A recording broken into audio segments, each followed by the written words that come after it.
Hello, welcome back to education.com। और आज हम इस लेक्चर में पढ़ने जा रहे हैं top 50 computer and ICT acronyms, और जिनको हम फुल फॉर्म भी कहते हैं। तो कंप्यूटर से रिलेटेड जो टॉप 50 फुल फॉर्म्स हैं जो कि हर गवर्नमेंट या फिर किसी भी कॉम्पिटिटिव एग्जाम में आते ही हैं, तो इन्हीं फुल फॉर्म्स, कंप्यूटर से रिलेटेड जो भी फुल फॉर्म्स हैं उनको हम इस वीडियो में कवर करने जा रहे हैं। तो सबसे पहले आईसीटी। आईसीटी का फुल फॉर्म क्या होता है? ICT means information communication technology. तो जब भी आपसे आईसीटी का फुल फॉर्म पूछा जाएगा तो आप इसको ही टिक करेंगे, information communication technology, which refers to the combination of services and manufacturing industries. Second जो कॉमन एक्रोनिम है वो है CPU, central processing unit. I hope सबको ये पता ही होता है।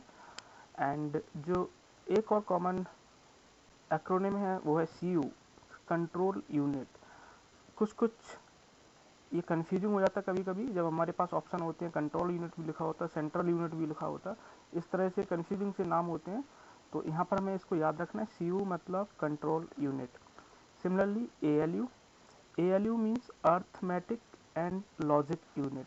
तो जब भी आपको चार ऑप्शन में से ये ऑप्शन आपको नज़र आएगा तो आपको इसको टिक कर देना। अब एएलयू होता क्या है? तो ALU is part of central processing unit that performs arithmetic and logic operations। तो जो CPU होता है, सेंट्रल प्रोसेसिंग यूनिट होता है, इसका ही एक पार्ट होता है आपका कंट्रोल यूनिट, और इसका ही एक पार्ट होता है आपका ALU। तो control unit, CU means control unit, ALU means arithmetic logic unit.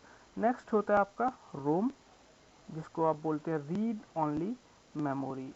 तो ये एक कंप्यूटर मेमोरी की जितने भी टाइप होते हैं उनमें से एक आपका रोम होता है, और इसका जो फुल फॉर्म होता है वो होता है read only memory. And it is a type of computer storage containing non volatile permanent data that can be only read not written. Okay, तो इस तरह की मेमोरी होती है जो कि परमानेंट होती है, और इसको सिर्फ रीड किया जा सकता है कंप्यूटर के द्वारा, इसको राइट नहीं किया जा सकता, इसको चेंज नहीं किया जा सकता है। कंप्यूटर इसको चेंज नहीं कर सकता है, बस रीड ही कर सकता है। नेक्स्ट है पी रोम। तो जो आपने रोम पढ़ा इसी का नेक्स्ट एक और टाइप समझ सकते हैं आप, इसको बोलते हैं हम प्रोग्रामेबल रीड ओनली मेमोरी। तो रोम हो गया read only memory, and PROM हो गया programmable read only memory. Next आपका है EPROM. EPROM means erasable programmable read only memory. Okay, तो रोम, पी रोम, ईपी रोम, ये सारे आपके रोम के ही टाइप्स हैं। तो पी रोम क्या होता है? Is a kind of digital memory where contents can be changed only once after being manufactured. Okay, तो इसमें जो भी लिखा होता है इस पी रोम मेमोरी में, इसको एक बार ही चेंज किया जा सकता है। जब जब से ये चिप बना दी जाती है उसके बाद सिर्फ एक बार ही चेंज किया जा सकता है। ईपी रोम क्या होता है? ये होता है it is a type of chip that can retain data even after power shut down. Okay, जब आप कंप्यूटर ऑफ कर देते हैं तब भी इसके पास कोई पावर नहीं होती है, तब भी इसमें डेटा आपका रिटेन रहता है, मीन्स डेटा इरेज नहीं होता है, इससे इसमें डेटा हमेशा स्टोर रहता है। तो EPROM means erasable programmable read only memory. एक और रोम का ही टाइप है ईईपी रोम। ओके, या फिर इसको ईएपी रोम, दोनों तरह से हम इसको बोल सकते हैं। तो ई पी रोम का मतलब है electrical erasable programmable read only memory. जबकि ये जो ई ए पी रोम है, इसको इसको हम क्या फुल फॉर्म देंगे? इसको देंगे electrical alterable programmable read only memory. और ये भी एक मेमोरी का टाइप है that can be erased and reprogrammed repeatedly. उस इस तरह की जो रोम होती है इसको आप बार बार इसमें डेटा स्टोर कर सकते हैं और उसको डिलीट करके दूसरा डेटा स्टोर कर सकते हैं, तो इसको बार बार प्रोग्राम किया जा सकता है। नेक्स्ट रैम पर चलते हैं। तो ये भी एक मेमोरी का टाइप है, कंप्यूटर मेमोरी का टाइप है, आपको पता होना चाहिए। एंड रैम का मतलब होता है रैंडम एक्सेस मेमोरी। आपने पहले रोम पढ़ा, रोम के और भी कई सब टाइप थे वो आपने देखे वहाँ पे, यहाँ पर रैम है, RAM means random access memory, और इसका काम क्या होता है, which is the form of computer memory that can be read and changed in any order and used for storing working data and machine code. Okay, तो ये इसका काम है, और फुल फॉर्म आपको पता होना चाहिए, रैंडम एक्सेस मेमोरी।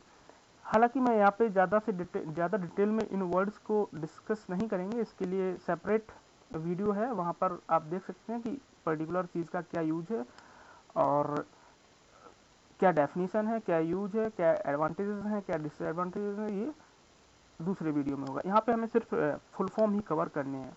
तो नेक्स्ट है HDD, ये भी आपका मेमोरी है एक, बट एक्सटर्नल मेमोरी है, और इसका फुल फॉर्म होता है hard disk drive. Okay, and next is DVD, DVD means digital versatile disc. Okay, DVD आप अच्छी तरह से जानते होंगे, is a digital optical disc data storage format, जो आप घरों में मूवीज़ वगैरह देखते थे पहले 2002 से 2010 तक काफ़ी पॉपुलर था ये DVD एंड CD। तो CD क्या होता है, CD होता है कॉम्पैक्ट डिस्क, एंड ये भी आपकी एक ऑप्टिकल स्टोरेज डिवाइस होती है, और इसको डेवलप किया गया था फिलिप्स एंड सोनी के द्वारा। तो DVD, CD and then pen. तो PAN पर्सनल एरिया नेटवर्क काफ़ी इंपॉर्टेंट है, काफ़ी सारे एग्जाम में ये आ चुका है पेन, तो आपको ध्यान रखना है, इसका फुल फॉर्म होता है पर्सनल एरिया नेटवर्क। तो connects electronic devices with in users immediate area. तो जो भी इलेक्ट्रॉनिक डिवाइसेस होती हैं उनका एक नेटवर्क है, और किस तरह की, जैसे कोई आप मोबाइल फ़ोन यूज़ कर रहे हैं और एक दूसरे मोबाइल फ़ोन से आपने ब्लूटूथ के थ्रू नेटवर्क कनेक्शन एस्टेब्लिश कर लिया, तो इस तरह के नेटवर्क कनेक्शन को हम बोलेंगे नेटवर्क, इस तरह के नेटवर्क टाइप को हम बोलेंगे pan, personal area network. Okay, one of the most common real world example is connection between Bluetooth earpiece and smartphone. Okay, तो जो आपका ईयर पॉड होता है, ईयरपीस होता है, उसको जो आप स्मार्टफोन से कनेक्ट कर लेते हैं, तो इसमें जो नेटवर्क बनता है वो आपका पैन का एक एग्जाम्पल है। इसी तरह से दो स्मार्टफोन के बीच में आप ब्लूटूथ के थ्रू कनेक्शन कर रहे हैं, ये भी आपका पैन का एग्जाम्पल है। तो ये नेटवर्क टाइप हम यहाँ पे डिस्कस कर रहे हैं, नेटवर्क टाइप के जो शॉर्ट फॉर्म है उनको हम यहाँ पे डिस्कस कर रहे हैं। तो पहला पैन हो गया, दूसरा लेन हो गया। LAN means local area network, similarly MAN means metropolitan area network, and वैन वाइड एरिया नेटवर्क। तो अगर कभी कभी इनका ऑर्डर भी पूछ लिया जाता है हमसे कि इनका सही ऑर्डर क्या है, तो सबसे छोटा जो नेटवर्क होता है वो पैन होता है, पर्सनल एरिया नेटवर्क, देन लेन होता है, एंड उससे बड़ा मेन होता है, एंड सबसे बड़ा वेन होता है, वाइड एरिया नेटवर्क। तो ये आपका इसका सीक्वेंस याद रखना है, इनका एक ऑर्डर है, इस ऑर्डर को याद रखना है। फिर आता है हमारा VGA। VGA का फुल फॉर्म होता है video graphics array, and is a system for displaying videos which were developed by. तो वीडियो डिस्प्ले करने का एक फॉर्मेट होता है जिसको हम VGA बोलते हैं, इसका आपको फुल फॉर्म याद रखना है, video graphics array. Next is UNIVAC. UNIVAC means universal automatic computer. तो एक one of the earliest computer है, इसका आपको नाम भी याद रखना है और फुल फॉर्म भी याद रखना है, काफ़ी सारे एग्जाम में इसको भी बार बार रिपीटेडली पूछा जाता है। तो universal automatic computer is UNIVAC. Similarly ENIAC, तो एनियाक है आपका electronic number integrator and calculator. E for electronics, N for number, I for integrator, and C for computer, A for and C for computer. Next है VDU। VDU means visual display unit। okay, तो visual display units क्या होते हैं, ऐसे equipments जिसमें हम graphics और alpha numeric चीज़ों को हम डिस्प्ले कर सकते हैं, उनको हम विजुअल डिस्प्ले यूनिट बोलते हैं। तो वीडियो को आपका फुल फॉर्म याद होना चाहिए, विजुअल डिस्प्ले यूनिट। नेक्स्ट है फोर्ट्रॉन, एक तरह की लैंग्वेज होती है, और इसका मतलब होता है, फुल फॉर्म होता है फार्मूला ट्रांसलेटर लैंग्वेज। ओके, क्या Fortran means formula translator. SQL structured query language, ये भी एक तरह की लैंग्वेज है, प्रोग्रामिंग लैंग्वेज है, और इसका फुल फॉर्म है स्ट्रक्चर्ड क्वेरी लैंग्वेज। नेक्स्ट है बेसिक, ये भी आपकी एक लैंग्वेज है, और काफ़ी पुराना क्वेश्चन है, कई सारे एग्जाम में पूछा जा चुका है, तो इसका फुल फॉर्म आपको पता होना चाहिए। Beginner all purpose symbolic instruction code इसका फुल फॉर्म है। नेक्स्ट आता है HTML। हालांकि पूरे वीडियो में सारे ही मैंने इस तरह के कलेक्ट किए हैं शॉर्ट फॉर्म, और उनका फुल फॉर्म हमें बताना है, जो कि कई सारे एग्जाम्स में ऑलरेडी पूछे जा चुके हैं, एक बार नहीं रिपीटेडली पूछे जा चुके हैं। तो आपको 50 के 50 अगर याद रहते हैं तो अच्छा रहेगा। तो HTML का फुल फॉर्म है हाइपर टेक्स्ट मार्कअप लैंग्वेज, कभी कभी HTML, और एक और आगे हम डिस्कस करेंगे HTTP एंड HTTPS, ये भी आपका इम्पोर्टेंट है, आगे हम देखेंगे इसके बारे में। तो अभी HTML ये भी एक लैंग्वेज है वेब पेज बनाने के लिए। जो आप देखते हैं कोई भी वेबसाइट होती है तो उसके जो पेजेस होते हैं, मीन्स जो आपको सामने दिख रहा है, वो आपका HTML और CSS दोनों को मिला के बनते हैं। तो HTML का फुल फॉर्म है hyper text markup language, and CSS का फुल फॉर्म है कास्केडिंग स्टाइल शीट। तो दोनों प्रोग्रामिंग लैंग्वेजेस हैं जिससे कि हम वेब पेजेस क्रिएट करते हैं। MHZ means megahertz. तो जब भी इस तरह का लिखा हो MHZ मीन्स मेगा हर्ट्ज, इसका फुल फॉर्म होता है। सिमिलरली GHZ जिसका मतलब होता है गीगा हर्ट्ज। तो megahertz unit to measure transmission through airwaves. Hertz जो होती है HZ, हर्ट्ज बोलते हैं इसको, हर्ट्ज, ये यूनिट होती है, किसकी यूनिट होती है? फ्रिक्वेंसी की यूनिट होती है। फ्रिक्वेंसी का मतलब क्या होता है कि कोई चीज एक सेकंड में कितनी बार हो रही है। सपोज आपके पास कोई बल्ब है, आप बल्ब को ऑन ऑफ कर रहे हैं, ऑन ऑफ कर रहे हैं, तो ऑन ऑफ कर रहे हैं, मान के चल रहा है एक सेकंड में आपने उसको 10 बार ऑन ऑफ कर दिया, तो इसका मतलब हो गया कि उस बल्ब की ऑन ऑफ होने की फ्रीक्वेंसी कितनी है? 10 है। ओके, ये जस्ट टाइम का अपोजिट होता है। अगर यहाँ पर टाइम पीरियड का अपोजिट होता है, टाइम पीरियड एंड फ्रीक्वेंसी दो चीज़ें होती हैं। तो यहाँ पर फ्रीक्वेंसी आपको याद रखना है। फ्रीक्वेंसी मीन्स एक सेकंड में किसी भी चीज़ का रिपीटिशन कितनी बार हो रहा है उसको हम फ्रीक्वेंसी बोलते हैं। और इसका जो यूनिट होता है हर्ट्ज होता है। सिमिलरली हर्ट्ज को हम मेगा हर्ट्ज बोलते हैं, मीन्स 10⁻⁶ हर्ट्ज आपका मेगा हर्ट्ज होता है। Similarly GHZ means giga hertz means 10⁹ hertz. Okay, तो ये क्या, जैसे कि अल्टरनेटिंग AC करंट होता है और इलेक्ट्रोमैग्नेटिक वेव्स होती है, तो इनकी फ्रिक्वेंसी होती है, उन फ्रिक्वेंसी को हमें यहाँ पर मेजर करना होता। तो यूनिट है ये फ्रिक्वेंसी की, जो SI यूनिट है वो हर्ट्ज है, और फिर आप मेगा हर्ट्ज, गीगा हर्ट्ज, टेरा हर्ट्ज जो भी है सब आप कर सकते हैं। एंड नेक्स्ट चलते हैं DBMS पर। तो DBMS का मतलब होता है डेटाबेस मैनेजमेंट सिस्टम, और एक सॉफ्टवेयर है, मैनेजमेंट सॉफ्टवेयर है, जिसमें आप सॉफ्टवेयर मैनेजमेंट सिस्टम के मीन्स अंडर आता है ये, और डेटा मैनेजमेंट सिस्टम। इस तरह जब भी आपके सामने DBMS टर्म होगा तो उसका फुल फॉर्म आप बताएंगे डेटाबेस मैनेजमेंट सिस्टम। नेक्स्ट आता है ISP means internet service provider, and PCI means peripheral computer interconnect. Okay, तो ये काम कहाँ आता है? ये पेरिफेरल PCI काम आता है कंप्यूटर से, जब भी हमें और भी अदर पेरिफेरल्स कनेक्ट करने होते हैं तो वहाँ पर हमारा इसका यूज होता है, PCI का यूज होता है। ओके, जैसे आप SSD लगाएंगे या फिर ग्राफिक्स कार्ड लगाएंगे तो कंप्यूटर में, तो वहाँ पर आपका PCI यूज में आता है। तो PCI का फुल फॉर्म है पेरिफेरल कंप्यूटर इंटरकनेक्ट। नेक्स्ट है GUI का means graphics user interface. Graphics user interface क्या होता है? ये विजुअल रिप्रेजेंटेशन होता है, visual representation of communication presented to the user for easy interaction with the machine. जैसे कि कंप्यूटर है, कंप्यूटर पे आपका कई सारे ऑपरेटिंग सिस्टम्स होते हैं। कुछ एक आपने ऑपरेटिंग सिस्टम नाम सुना होगा डॉस, और अभी आप जो चला रहे हैं, जनरली चलाते हैं कंप्यूटर्स में, उसको हम विंडोज़ बोलते हैं। तो जो विंडो है उसके पास क्या GUI अच्छा है।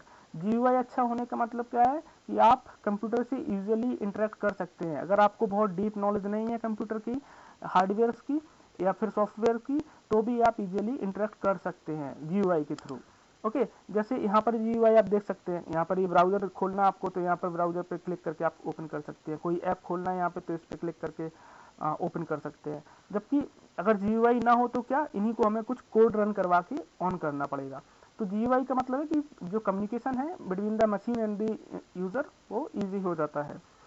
सिमिलरली नेक्स्ट चलते हैं, ASCII, आस्की भी बोलते हैं इसको। इसका मतलब होता है American standard code for information interchange. Okay, क्या, American standard code for information interchange. Okay, next है सिम, बहुत ही कॉमन वर्ड है सिम। इसका फुल फॉर्म होता है सब्सक्राइबर आइडेंटिफिकेशन मॉड्यूल। ओके, तो इसको याद रखना है। आईसी सुना होगा आपने, IC means integrated circuit. Okay, एक छोटी सी चिप पे सर्किट बना देना मीन्स वो आईसी हो गया। LSIC means large scale integrated circuit, एक छोटी सी चिप पे बहुत कॉम्प्लिकेटेड सर्किट को क्रिएट कर देना, LSIC आप समझ सकते हैं। ओके, तो IC, LSIC large scale integrated circuit, and GIGO. GIGO का मतलब होता है garbage in garbage out. Okay, garbage in garbage out, quality control में ये टर्म यूज होता है। तो गीगो का मतलब है garbage in garbage out. Next बहुत ही कॉमन है WWW, इसका फुल फॉर्म होता है world wide web. Okay, VPN आपने यूज भी किया होगा, इंटरनेट चलाते हैं तो VPN का, तो इसका मतलब क्या होता है virtual private network. Okay, and explains the opportunity to establish a protected network connection when using public network. Okay, तो नेटवर्क प्रोटेक्शन के, प्रोटेक्टेड कनेक्शन एस्टेब्लिश करने के काम आपका आता है VPN, और इसका फुल फॉर्म है virtual private network. Next SEO, अगर आप में से कोई ब्लॉगिंग में इंटरेस्टेड हो तो शायद उसको ये टर्म पता होगा। SEO search engine optimization is a process of improving the quality and quantity of traffic on a web page.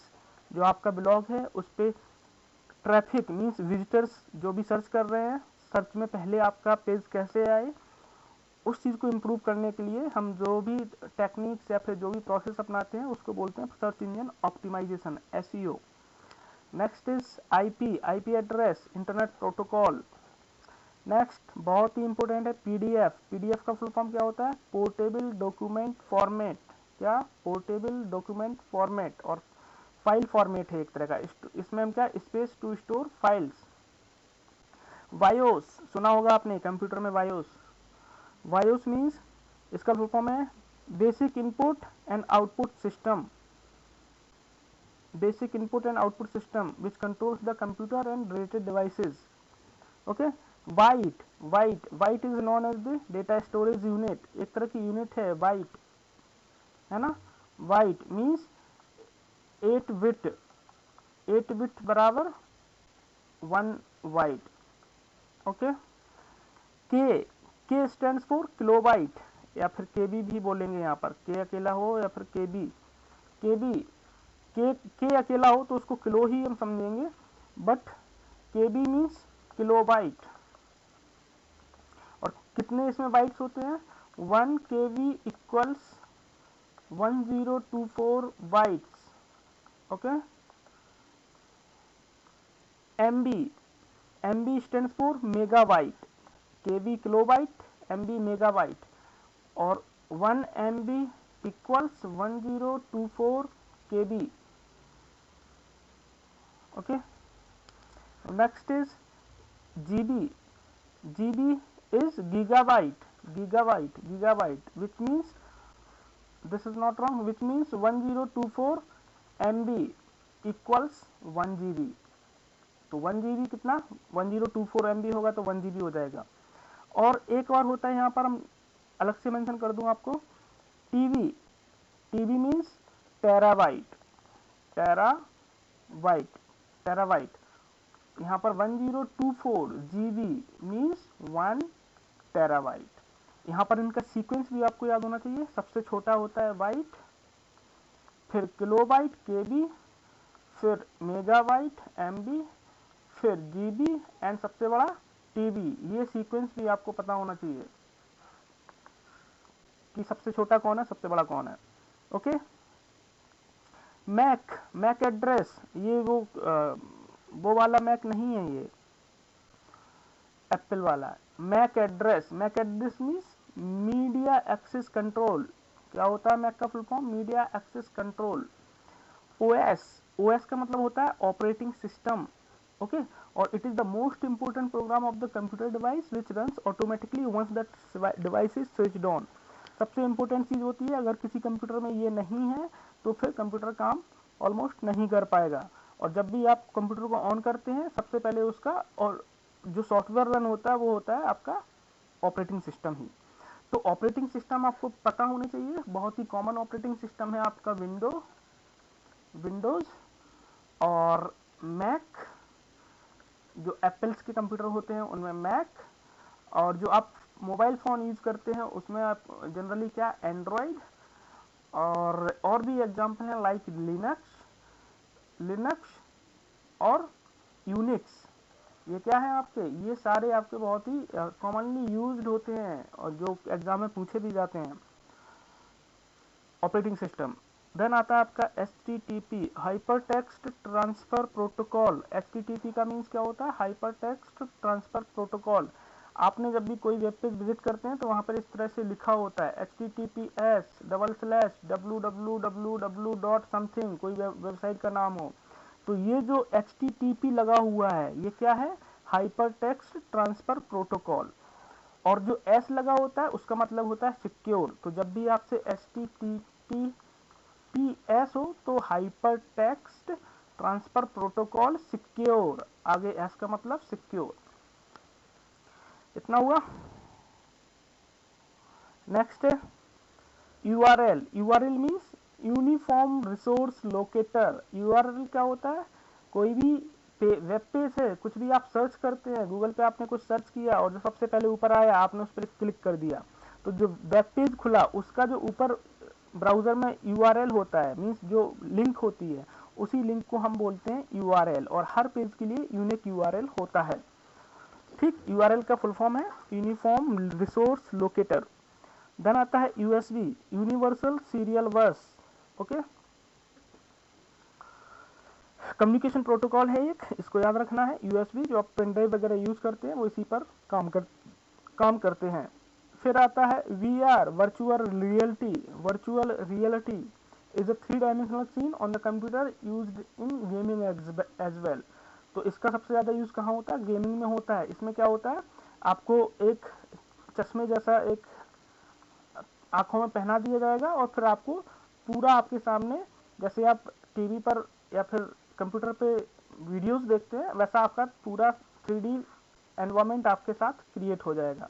इसको हम बोलते हैं वर्चुअल रियलिटी, जबकि वो रियल में होता नहीं है, वर्चुअल है वो, इसलिए उसको वर्चुअल रियलिटी बोलते हैं। तो आपको VR का फुल फॉर्म याद रखना है, virtual reality. Next is LCD, liquid crystal display. Liquid crystal display, अब डिस्प्ले की यहाँ पे बात आ गई है। फिर होता है sweat. Sweat means strength, weakness, opportunity and threats. तो ये भी आपका मैनेजमेंट का एक टर्म है, strength, weakness, opportunity and threats. Sweat analysis करते हैं हम। LED, light emitting diode. तो ये हमारे 50 के अराउंड कुछ फुल फॉर्म थे, एक्रोनिम्स थे, जो कि बहुत ही इंपॉर्टेंट है और आपको पता भी होने चाहिए। अगर मेरे हिसाब से अगर आप इसमें से इसको एक बार देख ही लेते हैं तो आपका जो भी अगला एग्जाम है, कोई भी गवर्नमेंट एग्जाम है या फिर कोई भी कॉम्पिटिटिव एग्जाम है, चांसेस हैं कि आपके काफ़ी सारे क्वेश्चंस अगर फुल फॉर्म बेस्ड है तो इससे आपके आएंगे ही आएंगे। बाकी जो और भी बचते हैं उनको मैं अभी देखूंगा, एनालिसिस करूंगा और फिर आगे नेक्स्ट सेकंड पार्ट में उनको ऐड कर दूंगा। तो अभी 50, नेक्स्ट अगर मुझे कुछ इंपॉर्टेंट लगता है तो फिर से पार्ट 2 बनाएंगे। पार्ट 2 में 50 और इंक्लूड कर सकते हैं, जितने भी मिल सकते हैं उतने इंक्लूड करेंगे, कोशिश करेंगे 50 के अराउंड ही हो। ओके, तो ये था आपका full form related to ICT. तो आज के लिए इतना ही, फिर से मिलेंगे नेक्स्ट वीडियो में, तब तक के लिए थैंक यू।